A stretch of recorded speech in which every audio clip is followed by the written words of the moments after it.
12 жасқа толған балаларға арналған.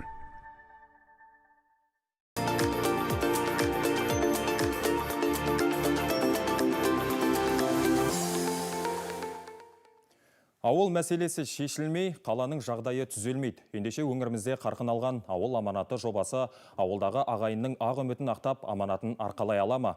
Бүгін талқылайтын боламыз. Қайырлы кеш қымбатты телекөрермендер, облыстың басты арнасында ауыл аманаты бағдарламасы тізгіндемен Амангелді Атабайұлы. Бүгін біз аталмыш жоба аясында Қарғалы ауданында нендей жұмыстар жасалып жатқанын білетін боламыз. Алдымен студия спикерлерімен таныстырып өтейін. Айдосов Бақыт Сағидуллаұлы, Қарғалы ауданы әкімінің орынбасары, және Кеңбейілов Айсұлтан Айтмырзаұлы, Қарғалы аудандық кәсіпкерлік және ауыл шаруашылығы бөлімінің басшысы, Сайлауов Дархан Манатұлы, Арман шаруа қожалығының басшысының орынбасары, және бізде Қарғалы ауданында өз кәсібін бастап, бизнесін дөңгелетіп жүрген жеке кәсіпкерлеріміз де бар. Қайырлы кеш, қош келдіңіздер. Саламатсыздар ма? Қымбатты көрермендер, сіздер бүгінгі біздің спикерлерімізге өз сауалдарыңыз болса, міндетті түрде қоя аласыздар. Қарғалы ауданында нендей жұмыстар жасалып жатқандығы және ауыл аманаты жобасының даму қарқыны қалай, даму деңгейін бүгін біз анықтайтын боламыз. Алдымен бейне сюжетке назар аударайық.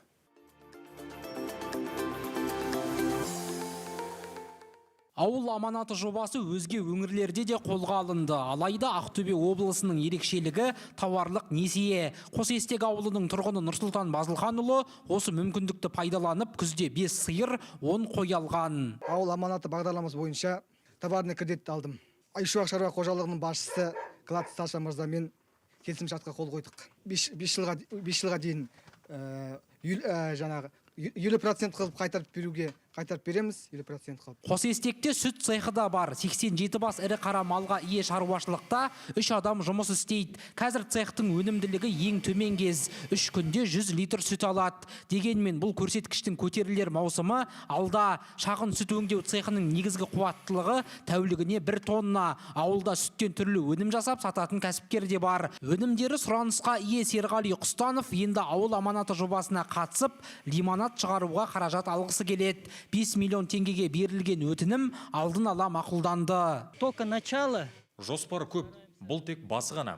Қазір осында дәмхана, асханаларға өнімдерді сатып жүрмін. Ендігі мақсат лимонад шығарып, өнімдерді қалаға тарату. Ауыл аманатына қатысып, кәсібімді кеңейтсем дейтіндердің бірі наубайхана иесі Наталья Роде. 60 жастағы ауыл тұрғыны 2 миллион теңге алуға ниетті. Наубайханаға жаңа жабдықтар алып, өнім көлемін көбейткісі келеді. Қазірдің өзінде наубайхана күніне 500 бөлке нан шығарады. Сондай-ақ тоқаш, тәтті бөлке, торт пісіреді. В 2019 году мы открылись. 2019 жылы ашылдық. 4,1 миллион теңге қайтарымсыз грант алдым. 9 балам бар. Солар наубайхана салып берді. Қазір олардың жетеуі осы наубайханамда жұмыс істеп жатыр. Отбасылық кәсібімізге айналды. 2021 жылы еңбек бағдарламасы арқылы тағы 6 миллион несие алдық. Кәсібіміз кеңейіп келеді. Дегенмен тағы да жабдықтар қажет. Сол үшін ауыл аманаты арқылы 2 миллион алсам деп отырмын. Ауданда 500 құс бағып, күніне 350 жұмыртқа алып отырғандар бар. Бұл өзге тұрғындарға үлгі болуы тиіс. Қарғалы құс етімен өз-өзін 17% қамтып отырған аудан. Ал жалпы облыс бойынша қамту көрсеткіші 6%-ға да жетпейді. Әр қайсыңыздың кемі 100 құс бағатын мүмкіндіктеріңіз бар. Қаласаңыздар үйрек қазды алдарыңызға салып береміз. Жұмыс істеймін деген жанға қолдау көрсетеміз. Өзге де кәсіп түрлерімен айналысуға болады. Табиғаттарыңыз жайлы, мәселен балық шаруашылығы. Аймақтағы жалғыз бақтақ балығы шаруашылығы осы ауданда. Жерлестеріңіз 2021 жылы 30 мыңнан астам бақтақ уылдырығын сатып алған. Биыл күзде тағы көбейтеді. Қазір кәсібін дөңгелетіп отыр. Кәсібін дамытуға ауыл аманаты арқылы 27 миллион теңге алады. Қарғалы кәсіп жасауға қолайлы аудан. Иә, Қарғалы кәсіп жасауға қолайлы аудан. Ауданда ауыл аманаты жобасы жүзеге асырылғалы сырттан 56 отбасы көшіп келген. Нұрбол Жауынбаев, Бақытжан Едігеев, Ақтөбе телеарнасы. Рахмет. Облыс әкімі айтты, сөзінде тұрды. Дәл қазіргі кезде ауданда ауылдық жердің барлығына өз қолдауын, өз көмегін беріп жатыр. Алғашқы сауалды Бақыт Сағидулла сіздің өзіңізге қойғым келіп отыр. Жалпы қазіргі кезде Қарғалы ауданы бойынша осы жоба аясында нендей жұмыстар атқарылып жатыр? Бұл жоба ауылдағы ағайынға қандай мүмкіндік береді? Саламатсыздар ма? Тағы да құрметті қатысушылар. Бүгін енді жаңағы бейне сюжетте көрсетілгендей біздің ауданның ерекшеліктерін айтып жатыр. Жалпы ауыл шаруашылықты аудан, соның ішінде егін шаруашылығы және дәстүрлі емес балық, тағы да басқа бал шаруашылығы жақсы дамыған аудан. Енді біз бұл жобаны барлық әлеуметтік желілерден тұрғындар естіп біліп жатыр. Біздердің аудандық әкімдіктің де көптеген түсіндіру жұмыстары былтырғы күз айларынан бастап кеттік. Бұл жұмыстарға қоғамдық ұйым өкілдерін, қоғамдық кеңес мүшелерін, жергілікті әкімдіктің уәкілетті жауапты мамандарын қостық, түсіндіру жұмыстарын жүргіздік. Бастапқы кезде сұрақтар көп болды, әрине. Қазіргі уақытта енді сол саралап жасаған скринингтің нәтижесінде жұмыс алға басты. Несиеге ниет білдірушілер саны күн санап өсіп келеді. Жоспар бойынша 584 адамды біз жобаға қатысады деп скрининг нәтижесінде 1 миллиард 219 миллион теңгеге дейін жеткіземіз деген жоспарымыз болған. Енді қазір бұл жұмыстар басталды. Жалпы аудан бойынша енді 8 ауылдық округ, 15 елді мекен, барлығында 16.800-ден астам тұрғынымыз бар. Енді жалпы қатысушыларға келетін болсақ, 4663 аула, оның жаңағы жұмысқа жарамдылар, жаңағы 16800 тұрғынның 9108 адам, өзін-өзі қамтушыларымыз бар, 1235 адам, сондай-ақ зейнеткерлер 2000-нан астам адам, жұмыссыз адамдар 128 және атаулы әлеуметтік көмек алатын азаматтар, яғни отбасылар 27 отбасы. Негізгі біздің мақсатымыз осы ауылдық жерлерде жұмыссыз жүрген және атаулы әлеуметтік көмек алатын отбасылардың санын мейлінше қысқарту. Осы жобаға қатыстыру арқылы. Ендігі қазіргі таңның өзінде бізде 200-ге жуық жоба әзірленді. Оның 200-ге жуық жобаның 43 өтінім қазір алды, мақұлданды, СПК арқылы тапсырылып, негізгі бағыты құс және өсімдік шаруашылығы. Енді біздің ауданның ерекшелігі де жалпы 60%-дан астамы өсімдік шаруашылығына бағытталған. Енді жері құнарлы, өсімдік шаруашылығымен, құс шаруашылығымен айтылған шаруашылықтар айналысуға қолайлы аудан. Бұл бағытта осындай жұмыстарды бастадық. Енді осы жоба аясында 17 меморандумға қол қойдық. Яғни кәсіпкерлермен, ауданның жағы бас көтерген азаматтарымен 17 меморандумға қол қойып, құны 500 миллионнан астам ауылдық елді мекендерге инвестиция тартылатын болады. Инвестицияның нәтижесінде енді ауылдық жерлерде бұл меморандумның мазмұны не нәрсеге сәйкес келеді? Қандай жұмыстар атқарылу керек? Жалпы енді бұл меморандумның бірнеше бағыты бар. Негізі біздер елді мекендердің абаттандыру, көшелерге асфальт төсеу, жарықтандыру, тағы да басқа жаңағы мектеп бар, басқа да балабақша бар, олардың нелерін, базаларын жаңағы керекті жабдықтармен оқушыларға арналған қамту мәселесі қаралатын болады, және ауылдың тұрғындарын қамту, соның ішінде де жем-шөппен қамту мәселесі де қаралған. Яғни бұл ауыл аманаты жобасына қатысушыларды ауданның жаңағы меморандумға қол қойған меморандум нәтижесі арқылы біздер жем-шөппен де қамтитын боламыз. Республикамыздың көлемінде жаппай жұмыс істеп тұрған аталмыш ауыл аманаты жобасының біздің Ақтөбе облысындағы ең ерекше тұсы ол тауарлық несиенің берілуі. Қарғалы ауданда осы тауарлық несие алып, беріп жұмыс істеп жатқан адамдардың санының реті бар ма сізде? Қанша адам жұмыс істеп жатыр? Бүгінгі таңда тауарлы несие бойынша 115 бас ірі қара, 120 бас ұсақ жандық, яғни қой малы берілді.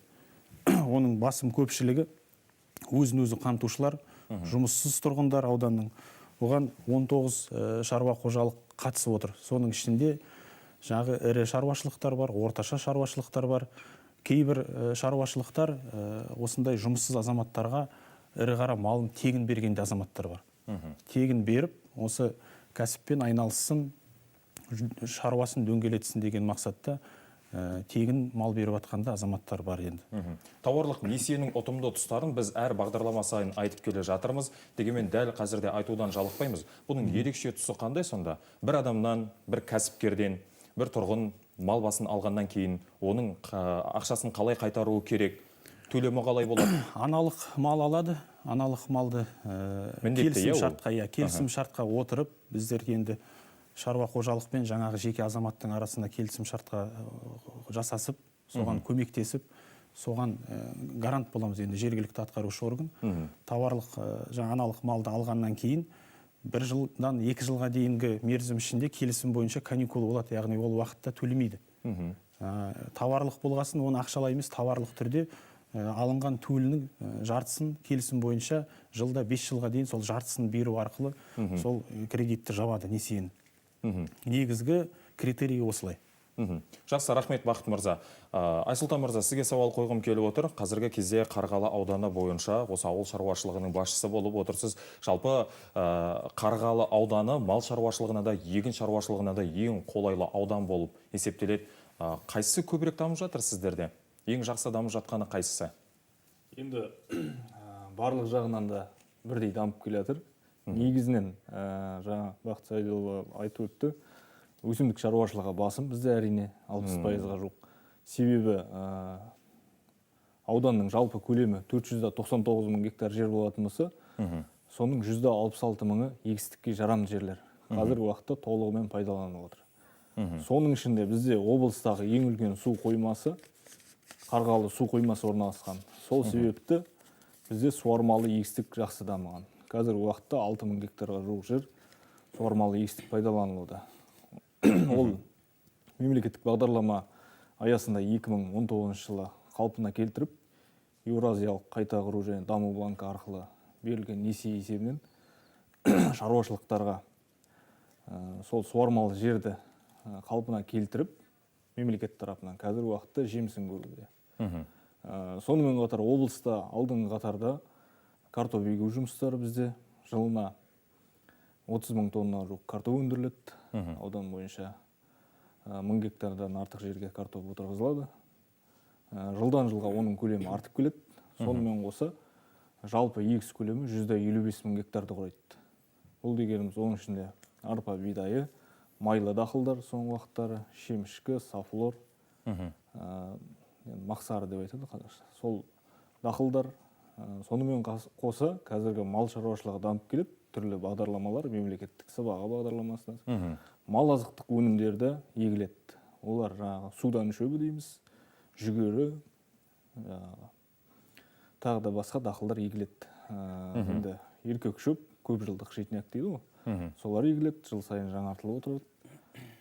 Жоңышқа егіледі, суармалы егістікте. Сонымен қатар жаңағы егістік, ауыспалы егістікке байланысты жыл сайын дақылдарды алмастырып, жаңағы қыша, тағы да басқа сидератты дақылдар арқылы жерді тыңайтып отырады. Сонымен қоса былтыр қара құмық, гречка егілді, Диленд жауапкершілігі шектеулі серіктестігінде. Сонымен жаңағы дәнді бұршақ дақылдарда егіліп жатыр. Қазіргі әртараптандырып егіс. Өсімдік шаруашылығы облыс бойынша енді Әйтеке би ауданынан кейінгі екінші көлемді егіс көлемі бойынша, өнімділік бойынша енді алдыңғы орында, бірінші орында облыс бойынша. Былтырғы жылы өнім жақсы шықты, 18 центнер орташа өнімділік құрады. Гектарына 18 центнер. Сонымен қоса мал шаруашылығы да жақсы дамып келеді. Бізде Степной жауапкершілігі шектеулі серіктестігі бар. Ол асыл тұқымды ақбас, еділбай тұқымды қойларды және толық циклді деп айтамыз. Онда қайта өңдеу өнеркәсібі орналасқан Степной жауапкершілігі шектеулі серіктестігі. Онда жаңағы шұжық өнімдері, колбаса шығарылады. Және де қазы қарта, түшпара, пельмен, тағы да басқа өнімдер. Сонымен қоса өсімдік майы өндіріледі онда. Ауыл аманаты жобасына қатысушыларға енді өтінім беріп жатқандарға сіздердің тараптан қандай ақыл кеңестері не болмаса бағыт бағдарлар беріледі? Себебі бізде айтады ғой, енді тәуекел түбі жел қайық, өтесің де кетесің деп айтып жатады. Ең алдымен кәсіпті бастау үшін, бизнесті ары қарай дөңгелетіп әкету үшін ауданның ерекшелігін білу керек. Ауданның басты ерекшелігі қандай сіздерде? Бізде ауданның басты ерекшелігі енді бізде басқа аудандармен салыстырғанда балық шаруашылығына өте қолайлы аудан. Қазіргі уақытта енді жалпы 70-ке жуық су айдындары бар. Соның ішінде 20-ның үстінде зерттеулер жасалып, шаруашылықтарға бекітіліп берілуде. Жаңағы 10 жылдан 50 жылға дейін бекітіліп су айдындары. Балық шаруашылығы соңғы уақыттары қарқын алып келеді бізде. Енді өздеріңізге белгілі бұрыннан келатқан Ардағым шаруа қожалығы бар, бекіре тұқымды балық өсірумен. Кейінгі уақыттары тағы да мына Экоагро, Кофлер Артур, тағы да басқа шаруашылықтар су айдындарын жалға алып, сол бойынша өзінің балық шаруашылығын дамытуда. Былтырдың өзінде 12 су айдыны жалға беріліп, аукцион конкурс тәртібінде өздерінің жаңағы ашық конкурс несінде бекітіліп берді. Қазір уақытта балық шаруашылығы жақсы дамып келеді. Соның бірі қазір студияда отыр, асыл бақтақ деп аталады, енді форель дейді ғой былайша. Сол балық Ақтөбе облысында тұңғыш рет осы тәжірибеге алынып өсірілуде. Қазіргі уақытта жеке кәсіпкер кәсібін бастап, енді алдағы уақытта Қарғалы су қоймасында ірі көлемде өсіру жоспарланып жатыр. Ауданның ерекшелігі осы, сосын суармалы егістік. Ол суармалы егістікте тәуекел дейміз ғой, тәуекел барынша азайтылған. Себебі былай ашық егісте енді жаңбыр жаумай қалса, өнімділік азаяды әрине. Суармалы егісте ол өзінің еңбекке байланысты су әрдайым болады. Сол себепті тек уақытылы күтіп, бабын жасаса, өнімді ойлаған дәрежеде алуға болады. Рахмет. Енді сіздің сөзіңізге сенсек, демек Қарғалы ауданы суармалы егін болса да, не болмаса мал шаруашылығы, тіпті балық өсіруге де ең қолайлы аудан. Жақсы, рахмет. Ендеше біздің арамызда Арман шаруа қожалығы басшысының орынбасары Сайлауов Дархан мырза бар. Қош келдіңіз студиямызға. Сіздердің аталмыш шаруа қожалық қай жылдан бері еңбек етіп келеді? Алғашқы жылдары сіздер кәсіпті қалай бастадыңыздар? Ол кезде енді ауыл аманаты жобасы болған жоқ қой. Дегенмен осы жобаға сіздер биылдан бастап қатысып жатырсыздар. Қандай бағыт бойынша қатысып жатырсыздар? Таныстырып өтсеңіздер. Біздің шаруашылық 2003 жылы Арман шаруа қожалығы ретінде құрылып, картоп және жалпы егіншілік бағытында жұмыстар атқарып бастаған болатынбыз. Негізінде қазіргі таңда біздің айналысатынымыз картоп өсіру және дәнді дақылдар өсіру. Егістік көлемдерін барынша ұлғайтып жатырмыз. Былтырғы жылы 22 гектарға картоп дақылын отырғызған болсақ, биылғы жылы бұл алқапты 4,5 есе ұлғайтып 100 гектарға дейін ұлғайтып жатырмыз. Ал бидай дақылын 1030 гектарға еккен болсақ, өткен жылы, ағымдағы жылы 2400 гектарға отырғызуды егуді жоспарлап отырмыз. Ауыл аманаты бағдарламасы бойынша біз картоп өсіру бойынша облысымызда құрылған 28 мектептің біреуі картоп өсіру бойынша мектептің өкілі болып табыламыз. Және 50 тоннаға дейін жаңағы тауарлық несие бағдарламасы аясында 50 тоннаға дейін тұқым беруге дайынбыз. Бүгінгі таңда бір жеке азаматпен жеке кәсіпкермен 10 тонна көлемінде меморандумға қол қойып, 10 тонна көлемінде тұқым беруге келісім шартқа қол қойған болатынбыз. Жалпы осы ауыл аманаты бағдарламасы аясында біздің атқаратын жұмыстарымыз жаңадан бастап жатқан жеке кәсіпкерлерге көмек көрсету, бағыттау, агротехнологиялық шаралар бойынша техника жағынан болса да, тұқым шаруашылығынан болса да, барлық жақтан демеу бағыттау болып табылады. Облыс көлемінде жұмыс істеп тұрған 28 мектеп бар. Ол мектептер ауыл шаруашылығын үйрету бойынша, жалпы оның ішінде әртүрлі бағыт бойынша. Соның бесеуіне сіздер жауаптысыздар, қателеспесем. Соның бір мектебі, бір өкі Ауданда бесеу бар. Ауданда бесеу бар. Аудан бойынша бесеу, біздікі біреу картоп өсіру бойынша біз.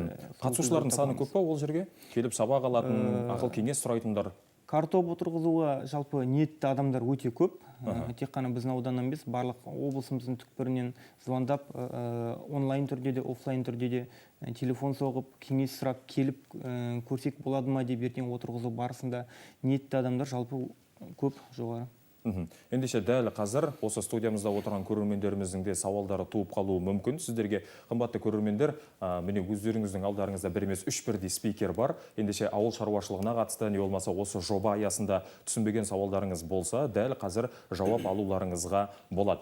Біздің студиямызда жеке кәсіпкер деп айтуымызға болады, көп балалы ана Наталья Роди ханым бар. Қош келдіңіз біздің студиямызға. Ең алдымен сөзді өзіңізге бергім келіп отыр. Кәсіпті қалай бастадыңыз? Свой бизнес я начала на дому.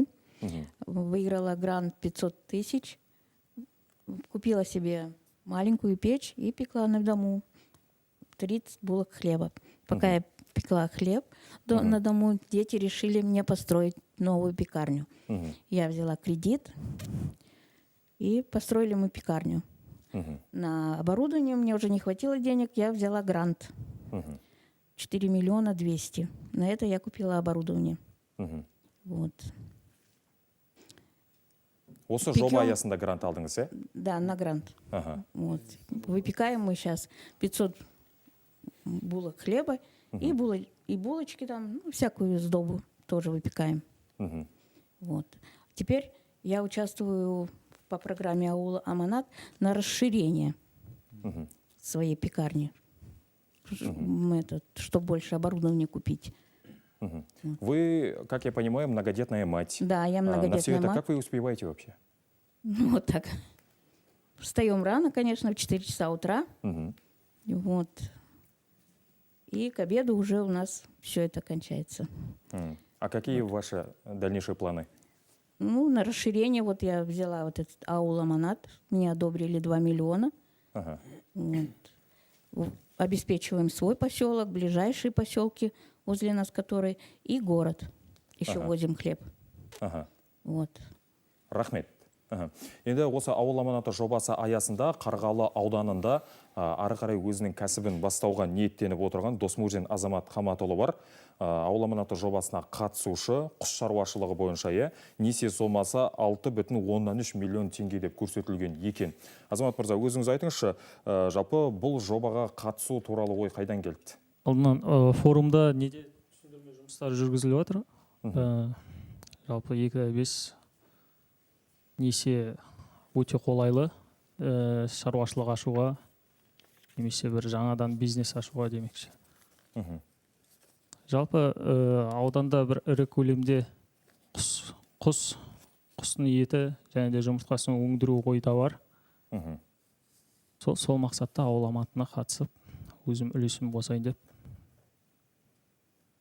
Бұрын негізі құс шаруашылығымен айналысып көргенсіз бе? Иә, үйде айналысып. Тәжірибеңіз бар. Тәжірибе бар. Қай жылдан бері айналысып келе жатырсыз? Жалпы өзім 2 жыл айналысында айналысып келе жатырмын. Өзім ветеринария саласында істеймін. Онша ауырға соқпайды шығар деген ойдам. Малжан туралы барлық ақпаратты білемін. Ауырып қалса өзім емдеп аламын дейсіз ғой.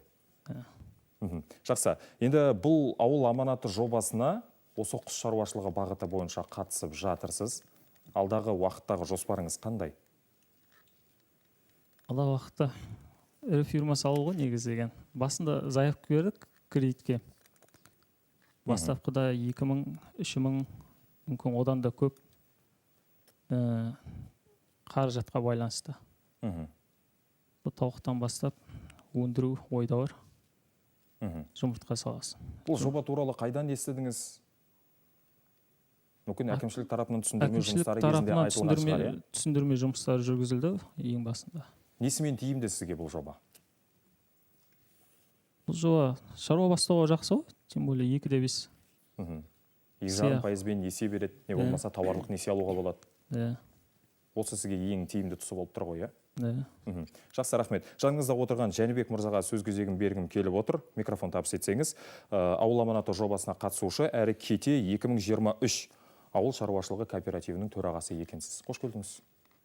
Қош көрдік. Осы ауыл аманатына қатысу үшін СПК аштық кете 2023. Бұл бағытымыз тауық шаруашылығына жұмыртқамен айналысуға. Қазіргі таңда бүкіл құжаттар жинап, біздер СПК үлкен көлемде мөлшер алғымыз келіп тұр. Өйткені тауық саны где-то жобамен 3000-дай алғымыз келіп тұр. Дико Уайт деген порода қазіргі таңда ең жұмыртқа берімді болып саналады, 95%. Сосын және бір жағынан ет шаруашылық құс шаруашылығымен.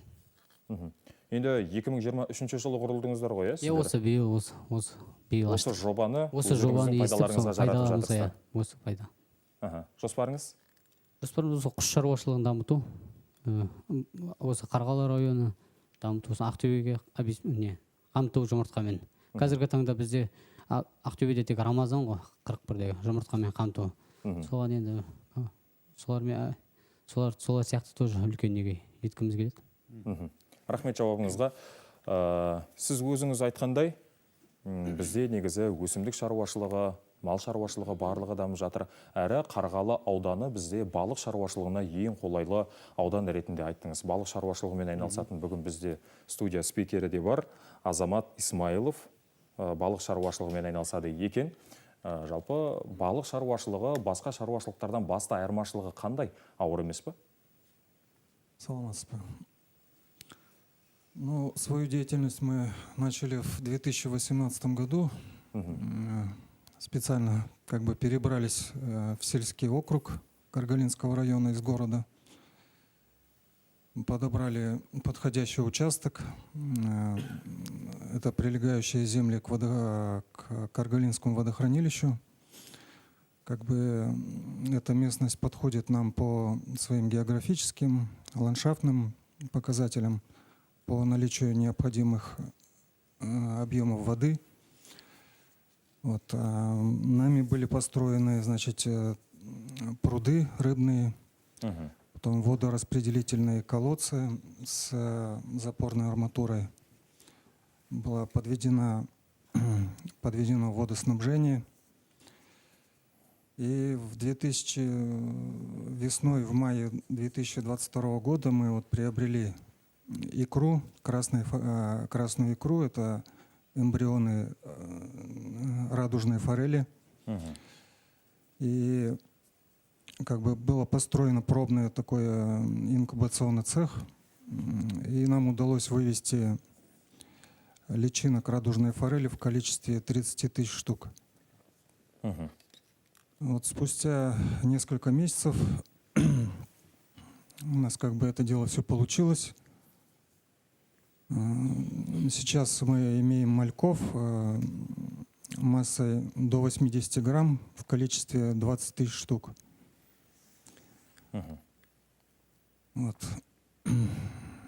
Мы планируем расширяться, так как этот бизнес прибыльно считается. Форель отличается быстрым ростом, быстрым набором массы. Мы узнали о программе аула Аманаты. Это поддержка сельских производителей.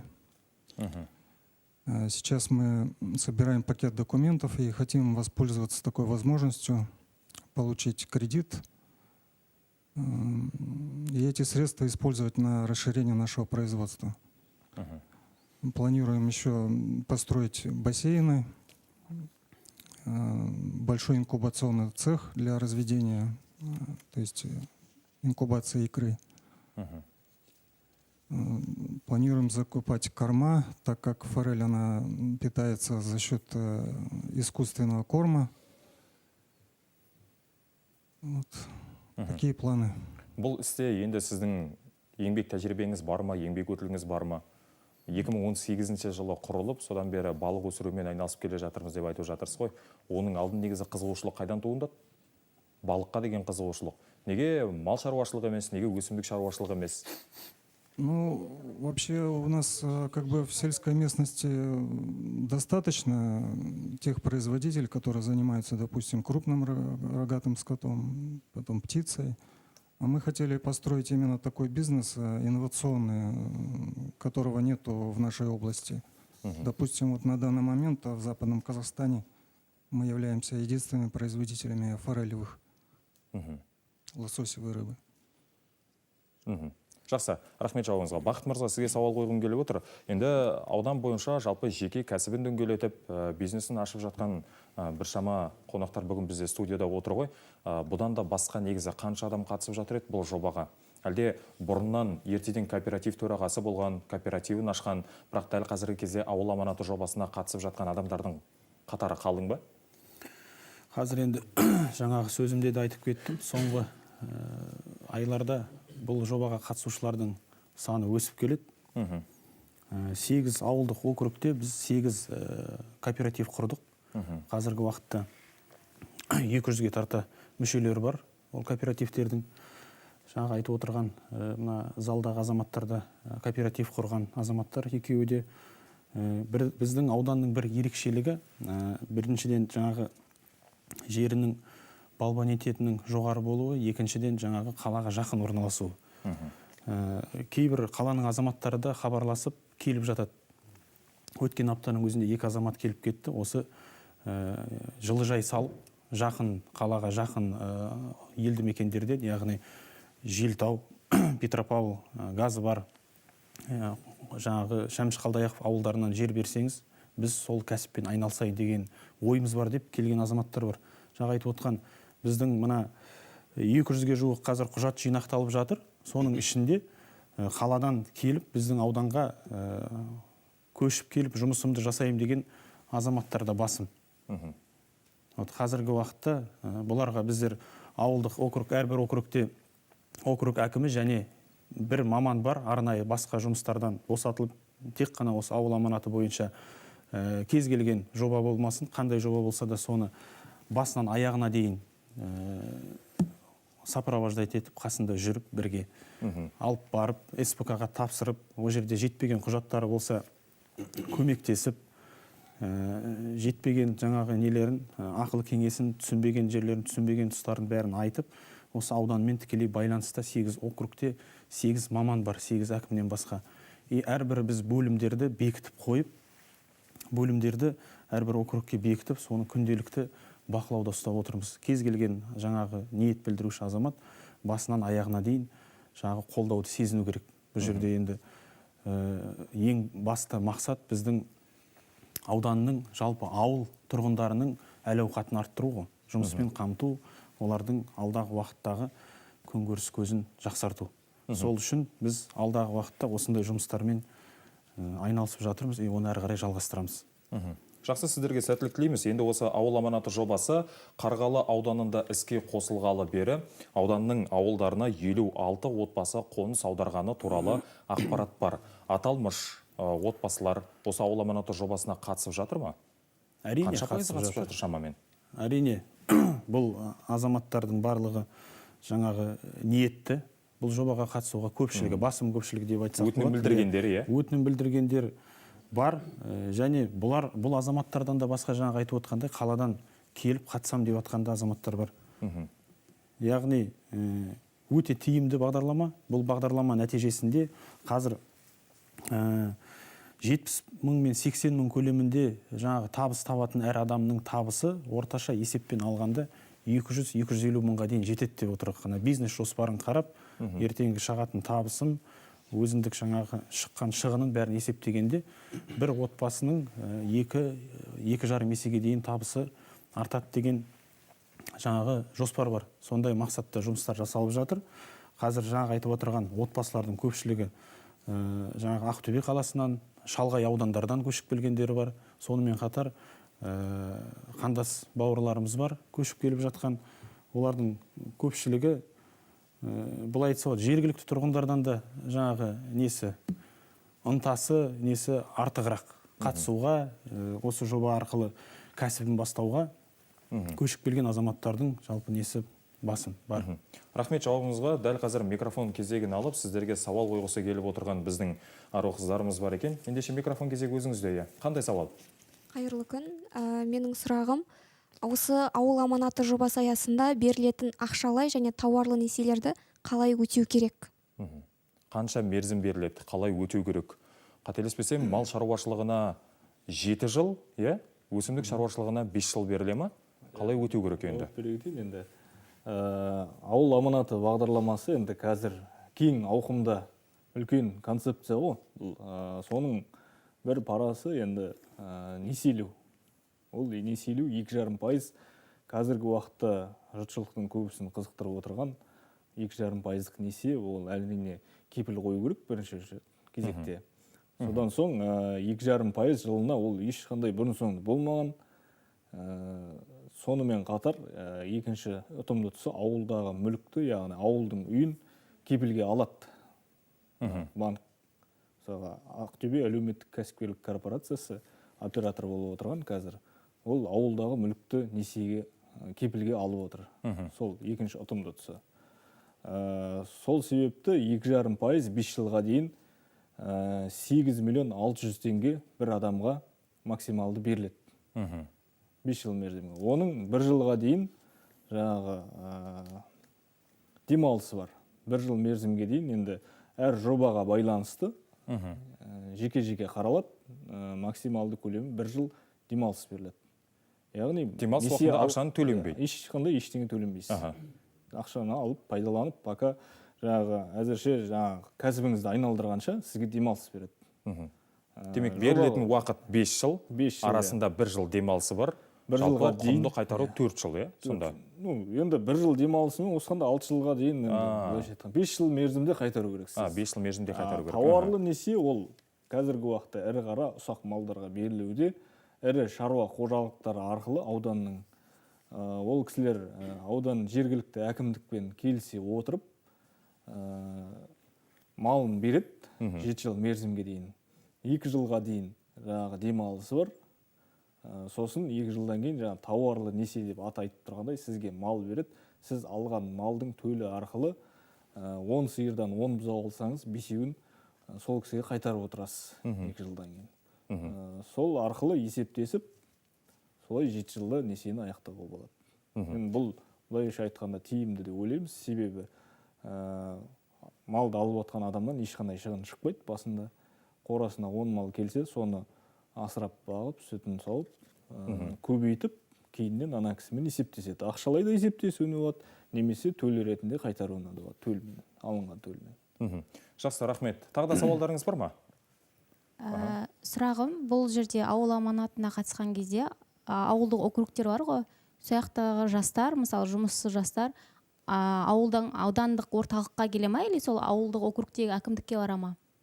Және екінші сұрағым, мал шаруашылығына береді деп айтсыздар ғой. Бұл жерде дәует басында айтылды, мал басына ірі қараға ауыл аманаты берілмейді деді негізінде. Қазір ірі қараға береді деп отырсыздар. Именно или ұсақ малдарға ма, қой нелерге ма? Жаңа басында айтып өткенде 2,5% несие ақшалай берілетін, бұл 3 бағытқа беріледі. Негізінен өсімдік шаруашылығына, ол жазғы маусымдық өсімдік егу және жылы жай. Екінші бағыты құс шаруашылығына, құстың барлық түріне. Үшінші бағыты қайта өңдеу, сүт өңдеу, ет өңдеу, жартылай фабрикаттар шығару, наубайхана, мысалға кәсібі, сондай бағыттарға қайта өңдеу, ауыл шаруашылық өнімдерін қайта өңдеу үшін. Сонымен қатар кейіннен сұраныс бойынша қосылды дәстүрлі емес түрлерге, ол балық шаруашылығы, қоян, тағы да басқа өсіруге. Бұларға ақшалай несие 2,5%-мен беріледі. Одан бөлек тауарлы кредит дегеніміз ол екінші бағыты ауыл аманаты. Ол малдай беріледі және малдай қайтарылайды. Бұл жерде ақша жүрмейді. Тек тауар, малды келісім арқылы ірі шаруашылықтан аласыздар. 7 жыл көлемінде төлдерімен, болмаса алынған өніммен ақшалай есептесіп қайтаруға болады. Осы екі бағытта. Қоса айта кетейін, бірінші сұрағыңыз бойынша ауыл жастары ауылдық жерлерде әкімшілік бар. Әкімшілік арқылы кез келген сұрағына жауап ала алады, және көмек ала алады. Аудан орталығына байланысуға телефон да бар. Және біз аудан орталығынан белгіленген топ бар, ақпараттық топ, жұмыс жасайтын жұмысшы топ. Сол әрбір елді мекендерді графигіміз бар, берілген. Сол графикпен аралап, кездесулерге де шығып барып ұйымдастырып жүрміз. Ондай да мәселе бар. Барат, я болмаса звондайды да? Или ауылдық округтың өзіне барам әкімдігіне? Ауылдық округтен алуға болады. Барлық ақпаратыңызды ауылдық округ сізге толық жауап береді. Егер ауданнан сұрақ болатын болса, ауданның да байланыс номерлеріне хабарласып келуге де болады. Немесе аудан график жасап, жаңағы белгіленген графигіміз бар. Сол графикпен елді мекендерді аралап, тұрғындарға осы мақсатта көмек, бағыт бағдар береміз, шығамыз. Жалпы қай әкімдікке барам десе де, аудан тұрғындарының, әркімнің өз еркі. Мейлі аудан болсын, мейлі ауыл болсын деген секілді. Сіздердің байланыс телефон номерлеріңіз қалай? Біздің байланыс телефон номерлеріміз барлық ауылдық округтың, қазір енді көпшілігі ауылдық округтерде WhatsApp чаттар бар, және тағы да басқа әлеуметтік желілер, парақшаларда, және хабарландыру тақтайшалардың барлығында ілулі. Бұл жөнінде халық толықтай хабардар. ешқандай мәселе жоқ. Кез келген уақытта хабарласып толыққанды ақпарат алуға болады. Сауалдарыңыз бар ма? Да, қояйын. Әкімшілік жағынан, мысалы, егіннен шыққан өнімді жас кәсіпкерге сатуға бір көмек бола ма? Мысалы, егін шығады ғой, егін шыққаннан кейін өнім алады. Өнім алғаннан кейін ол кәсіпкер қай жаққа сататынын білмейді. Әкімшілік жағынан бір көмек бола ма сол кезде? Бағыт бағдар кеңестер беріледі, дегенмен егін шаруашылығынан орып алынған өнімдердің барлығын сату жөнінде сіздер қандай ақыл кеңес бересіздер? Бұда енді жеке еңбек өтілі бар Дархан мырза, сізге сөз беру керек шығар. Жалпы облысымызда қандай егіншілікті, мысалы, картоп дақылы болса да, Қарғалы ауданы толықтай қамтылғанмен басқа өніммен толықтай қамтылмаған аудандар жетеді. Ол жағынан біз, мысалы, ағымдағы жылы 2600 тонна картоп өнімін алған болатынбыз. Бүгінгі таңда барлығын сатып бітірдік. Әлі күнге шейін хабарласып жатқандар бар. Басқа облыстар, басқа аудандарға ол жағынан өткізу жағынан, сату жағынан ешқандай кедергілер болмайды. Өздері іздеп келеді. Сіздер 0-ден бастап 100-ге дейін жанында жүресіздер, ақыл кеңестеріңізді бересіздер. Егер сатқысы келетін болса, арнайы орындарды, сататын жерлерді өздерің сөйлесіп бересіздер, демек? Әрине. Қосып айту үшін бізде аудан бойынша ауыл шаруашылық кооперативтері құрылып отыр, 8 ауыл болып. Солардың тағы бір міндеті осы өндірілген өнімді жинақтап, орталықтарынан түрде өткізу болып табылады. Бір міндеті кооперативтердің. Ол бойынша енді кооперативтерге арнайы жеңілдіктер қарастырылған, жағдайлар, несиелеу 27 миллионға дейін. Сол несие есебінен олар көлігін, басқа жабдықтарын ала алады. Сондықтан осы жеке тұрғындардан өнімді қабылдап, әрі қарай Ақтөбе қаласына тағы да қажетті жерлерге жеткізіп өткізуді ұйымдастырады кәсіпкерлер. Сонымен қатар ауданда, аудан орталығы, облыс орталықтарында жәрмеңкелер ұйымдастырылып, бізде тұрақты түрде осы арқылы өткізуге барлық мүмкіншіліктер бар. Рахмет жауабыңызға. Бізге дәл қазір арамызда отырған тағы да жеке кәсіпкерлер бар. Оның бірі Махамбетов Темірхан, ауыл шаруашылығына қатысушы, әрі өсімдік шаруашылығымен, оның ішінде картоп өсірумен айналысады екенсіз. Қай жылдан бері бастадыңыз? Мен 2019 жылы орман шаруашылығынан 4 гектар жер алып, сода картоп бастадым.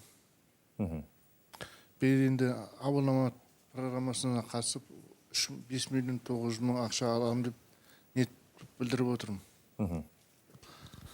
Айсұлтанымызға рахмет, көп көмектесін осы бала бізге. Білмеген жерімді айтады, түсіндіреді. Несие сомасы сіздің өзіңізде 5,9 миллион теңгені құрап отыр, иә? Бұл мақұлданған сома ғой әзірге. Жеріңіз дайын ба картоп өсіруге? Жерім дайын. Шамшығалдаяқ ауылында. Қанша гектар жеріңіз бар? 4 гектар. 4 гектар. Суармалы жер ғой. Өнім алуға ниетсіз алдағы уақытта? Алла берсе. Демек ақша әлі сіздің қолыңызға тиген жоқ қой, иә? Жоқ. Мақұлданып отыр. Ендеше сіздің ісіңізге ары қарай береке тілейміз, сәттілік. Тағы да бізде ауыл шаруашылығының ішінде ең ерекше бұл дәстүрлі емес ауыл шаруашылығының түрімен айналысатын Искаков Орынбасар мырза қонақта. Балық шаруашылығымен айналысады екенсіз сізде. Қызығушылық қайдан туындады негізі? Қазір ауыл аманаты жобасы сізге қандай мүмкіндік беріп отыр? Бізде 2018-ден бастап біз бастадық балық шаруашылығы. Карп дейміз, сол карппен айналыстық. Енді биылдан бастап форель, осетрмен бастайын деп жатырмыз. Ауыл аманаты десек, ол бізде шаруа қожалық ашылық.